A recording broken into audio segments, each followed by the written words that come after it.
ध्यान दें। Science and technology, विज्ञान और प्रौद्योगिकी, इसका ये पाठ्यक्रम है, सिलेबस।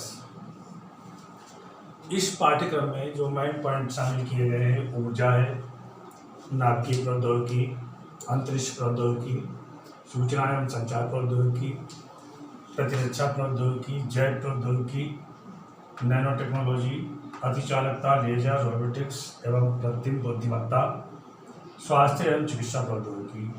लास्ट में विविध रखा गया है जो करंट से संबंधित है। तो सबसे पहला टॉपिक जो है उसमें आपको क्या देखना है और कैसे तैयार करना है। कई किताबें हैं मार्केट में, उन किताबों के सहारे से, जैसे पहले टॉपिक एनसीईआरटी मिल जाता है, कई सारे टॉपिक एनसीईआरटी में भी मिल जाते हैं। एनर्जी, ऊर्जा किसे कहते हैं, ऊर्जा के कितने प्रकार हैं, ये इधर लिखा हुआ है। ऊर्जा किसे कहते हैं, ऊर्जा के कितने प्रकार हैं, ऊर्जा के कौन कौन से स्रोत हैं, अच्छे स्रोत की क्या विशेषताएं होनी चाहिए, ये सब पाठ्यक्रम इसमें किस प्रकार से प्रश्न बनते हैं, ये सब बात का विषय है जो कल बताएंगे।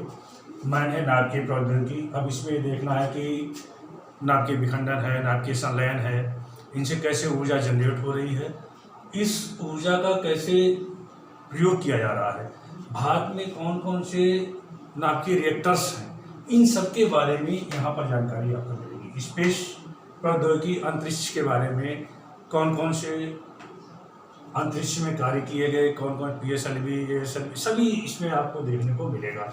मैं जो है स्पेस टेक्नोलॉजी में जो ध्यान रखना है वो विशेष रूप से जो लेटेस्ट जो मैगजीनों में आए पिछले 6 महीनों में या परीक्षा से 6 महीनों में, इन सब टॉपिक के अंतर्गत करंट अवश्य ध्यान रखना है।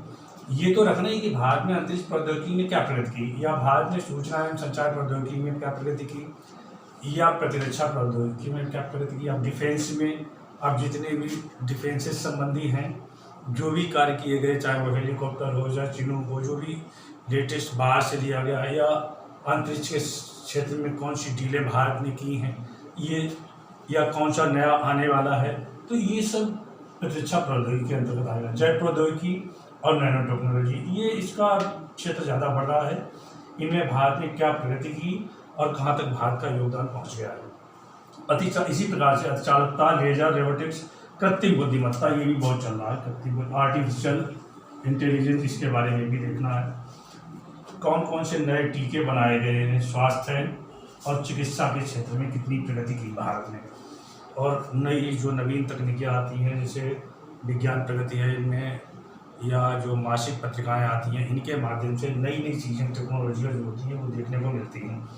विविध में जो विदेशों के साथ संधि की, या छोटे छोटे आर्टिकल्स पूछ लेते हैं, उन्होंने कहा कि बताइए कि ये अलग अलग पॉइंट करके तैयार करेंगे, इसमें लेटेस्ट भी रहेगा और कुछ अलग से पॉइंट लिखवा देंगे जिससे जो है ये ऊपर वाली कई चीज़ें मेमोराइज भी हो जाएंगी। बस इतना ही रहेगा। तो पहला टॉपिक है ऊर्जा वाला। ऊर्जा में सबसे पहले एनसीईआरटी देख लीजिए, जो आपको बता चुके हैं।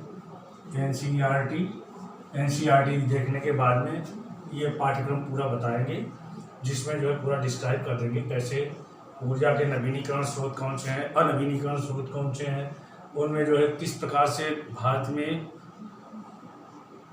प्रगति की जा रही है, क्योंकि कुछ सोर्सेस ऐसे हैं जो समाप्त हो सकते हैं आने वाले समय में। तो हमें सौर ऊर्जा है या भूतापीय ऊर्जा है या अन्य प्रकार की जो पवन ऊर्जा है, इन पर विशेष ध्यान देना है। अब पवन ऊर्जा के रूप में डेनमार्क देश है।